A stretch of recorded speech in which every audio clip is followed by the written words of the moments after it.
All right, friends, we are, of course, out in the favorite place. I'm so glad you're here to join me. Let me go and back up and show you what I've got here.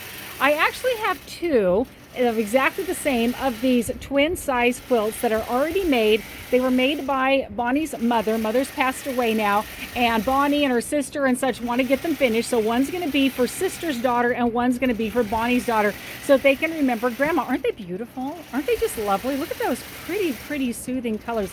And once the stitching gets on it, it is making such a difference. We're going to use the same color thread on both, that beautiful beach grass right there.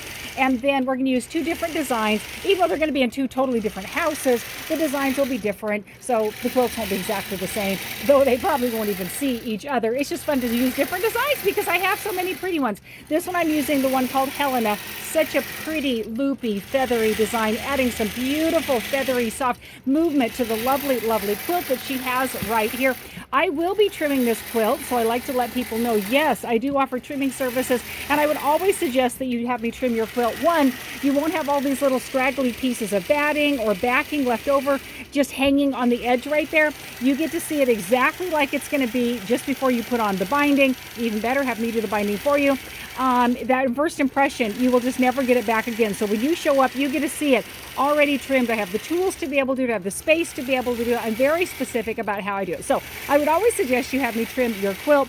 She's also using my batting, which is great. She wanted to use my wonderful Hobbs 80/20 batting, which is a very nice weight. It's not too heavy. It's not too light. It's just a really good weight. I do have a heavier Warm and Natural, which is heavier than this one, but this one's a really nice weight right here. It's a good mid-weight, and it's adding just the right amount of loft to it. Again, the benefit to using my batting is you're only going to need as much as is for the quilt itself. I will be trimming it off and using the rest of it for something else. And so you're just using edge to edge with a little tiny bit more. So that's always a good blessing to consider.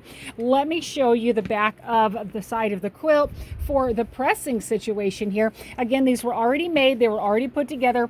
I think that Bonnie's mother actually did the stitching on them, but even if Bonnie did them, they look outstanding.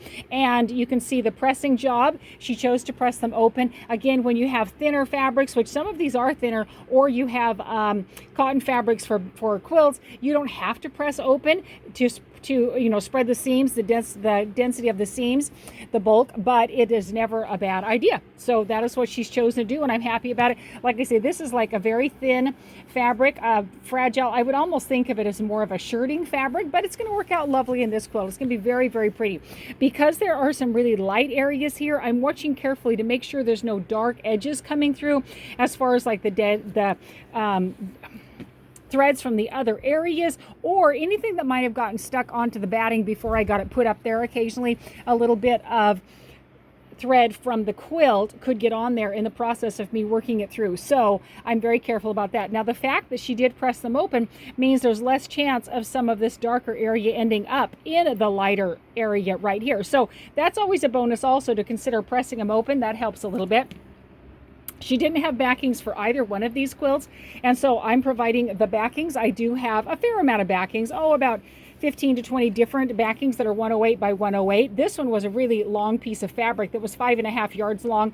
I cut it in half and stitched it together. I've got a seam going right there, and when I get to it, I'll be sure that it's pressed open all the way across, that it stayed open in the process.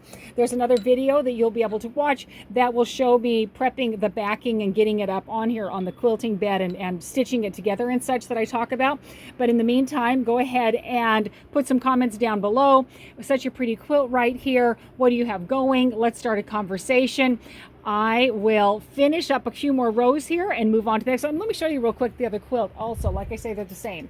They're the same. So here's the other one. Look how pretty she is. And the backing for it is actually a little bit, they're not the same. This is the only one that's going to get this backing. The other one has another one. So pretty.